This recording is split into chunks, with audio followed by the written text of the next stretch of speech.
పశ్చిమ బెంగాల్లో రెండో విడత ఎన్నికల్లో మొత్తం 142 సెగ్మెంట్లకు పోలింగ్ జరగనుంది. కాగా పానిహతి నియోజకవర్గం ఇప్పుడు కీలకంగా మారింది. 2 ఏళ్ల క్రిందట ఆర్జీ కార్ ఆసుపత్రి ఘటనలో బాధితురాలి తల్లి రత్న ప్రస్తుతం ఈ సెగ్మెంట్ నుంచి బీజేపీ టికెట్పై పోటీ చేస్తున్నారు. దీంతో ఆర్జీ కార్ ఆసుపత్రి ఘటనను ఆయుధంగా చేసుకుంది కమలం పార్టీ. తాజాగా బెంగాల్లో పర్యటించిన ప్రధాని నరేంద్ర మోదీ కూడా ఈ దారుణ సంఘటనను ప్రస్తావించారు. బెంగాల్లో మమతా బెనర్జీ సర్కార్ ఉన్నంతకాలం మహిళలకు భద్రత ఉండదన్నారు. ఇందుకు ఉదాహరణ ఆర్జీ కార్ ఆసుపత్రి ఘటనే అని ఆయన మండిపడ్డారు.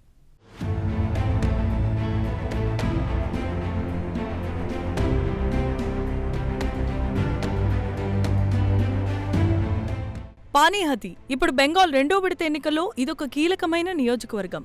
24 పరిగణాల జిల్లాల్లో ఉంది పానీహతి సెగ్మెంట్. ఇక్కడ బీజేపీ అభ్యర్థినిగా రత్న దేనాథ్ పోటీ చేస్తున్నారు. రత్న మరెవరో కాదు, ఆర్జీ కార్ ఆసుపత్రి ఘటనలో బాధితురాలి తల్లి. వాస్తవానికి పానీహతి నియోజకవర్గం తృణమూల్ కాంగ్రెస్ పార్టీకి కంచుకోట లాంటిది. అయితే ఇప్పుడు టీఎంసీకి అటువంటి పరిస్థితి లేదు. 2024 ఆగస్టులో జరిగిన ఒక దురదృష్టకరమైన ఘటన తృణమూల్ కాంగ్రెస్ విజయావకాశాలను తీవ్రంగా దెబ్బతీసిందంటున్నారు రాజకీయ పరిశీలకులు.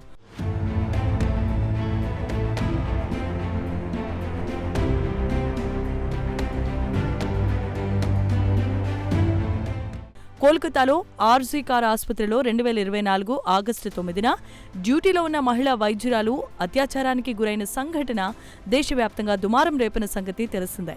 కోల్కతా యువ వైద్యురాలి ఎపిసోడ్తో పశ్చిమ బెంగాల్ ముఖ్యమంత్రి మమతా బెనర్జీ ఆత్మరక్షణలో పడ్డారు. ఈ నేపథ్యంలోనే బాధితురాలి తల్లికి ఈసారి బెంగాల్ ఎన్నికల్లో భారతీయ జనతా పార్టీ టికెట్ను ఇచ్చింది. కాగా 2 ఏళ్ల కిందటి ఆర్జీ కార్ ఆసుపత్రి ఘటనను బెంగాల్ రెండో విడత ఎన్నికల్లో ఆయుధంగా చేసుకుని భారతీయ జనతా పార్టీ తాజాగా బెంగాల్లో పర్యటించిన ప్రధాని మోదీ కూడా ఈ దారుణమైన సంఘటనను ప్రస్తావించారు. బెంగాల్లో మమతా బెనర్జీ సర్కారు ఉన్నంతకాలం మహిళలకు భద్రతే ఉండదన్నారు. అందుకు ఉదాహరణే ఆర్జీ కార్ ఆసుపత్రి ఘటన అంటూ ఆయన వెల్లడించారు.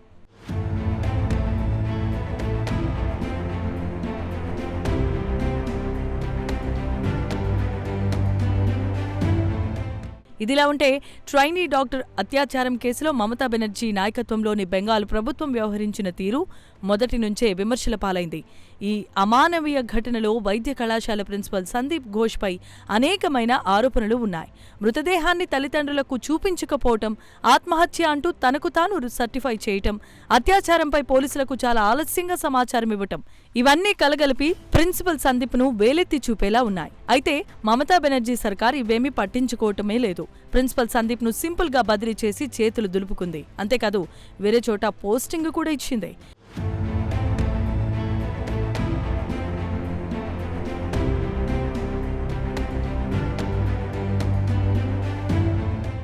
ఇవన్నీ ఇలా ఉంటే అత్యాచారం సంఘటన వెలుగు చూసిన తర్వాత ఓ అర్ధరాత్రి కొంతమంది ముసుగులు వేసుకున్న దుండగులు ఆర్జీ కార్ మెడికల్ కాలేజ్ ఆసుపత్రిపై దాడి చేశారు. ఆసుపత్రిలో బీభత్సాన్ని సృష్టించారు. అత్యాచారం జరిగిన సెమినార్ హాల్కు పక్కనే ఉన్న గదిని కూలగొట్టారు. మొత్తానికి అత్యాచారానికి సంబంధించి ఇసుమంత సాక్ష్యం కూడా లభించకుండా చేయటానికి చేయాల్సిందంతా చేశారు.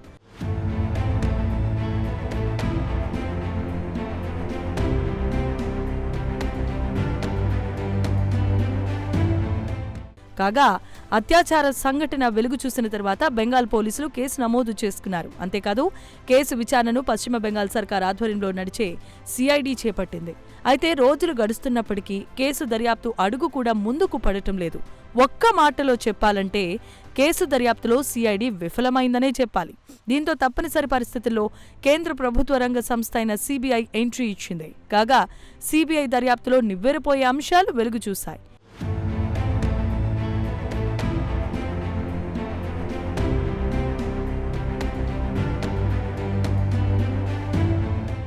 ఇదిలా ఉంటే జూనియర్ డాక్టర్ అత్యాచారం కేసులో సుప్రీంకోర్టు సంచలనమైన వ్యాఖ్యలు చేసింది. ఈ కేసును నీరుగార్చేందుకు ప్రయత్నించారు అంటూ పశ్చిమ బెంగాల్ ప్రభుత్వంపై సుప్రీంకోర్టు ఆగ్రహాన్ని వ్యక్తం చేసింది. విచారణ విషయంలో నిబంధనలు పాటించలేదంటూ కుండ బద్దలు కొట్టింది. ఘటనను కప్పిపుచ్చే ప్రయత్నం చేశారు అంటూ సర్వోన్నత న్యాయస్థానం అభిప్రాయపడింది. ఒక్క మాటలో చెప్పాలంటే మమతా బెనర్జీ నాయకత్వం గల పశ్చిమ బెంగాల్ ప్రభుత్వాన్ని సర్వోన్నత న్యాయస్థానం తీవ్రంగా మందలించింది.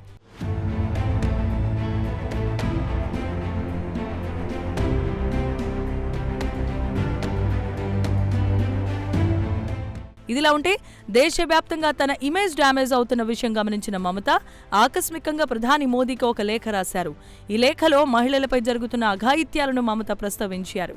వీటిని ఆపడానికి కేంద్ర ప్రభుత్వం వెంటనే కఠినమైన చర్యలు తీసుకురావాలని ప్రధాని మోదీని బెంగాల్ ముఖ్యమంత్రి మమతా బెనర్జీ కోరారు. అయితే ప్రధాని మోదీకి మమతా బెనర్జీ లేఖ రాయటాన్ని డ్రామాగా బెంగాల్లో ఉన్న ప్రతిపక్షాలు పేర్కొంటున్నాయి. ట్రైనీ డాక్టర్ అత్యాచారం ఘటనలో మమతా బెనర్జీపై భారతీయ జనతా పార్టీ ఘాటు ఆరోపణలు గుప్పించింది. మొత్తానికి పశ్చిమ బెంగాల్ 2వ విడత పోలింగ్పై ఆర్జీకర్ వైద్య కళాశాల ఘటన తీవ్రమైన ప్రభావం చూపబోతోంది.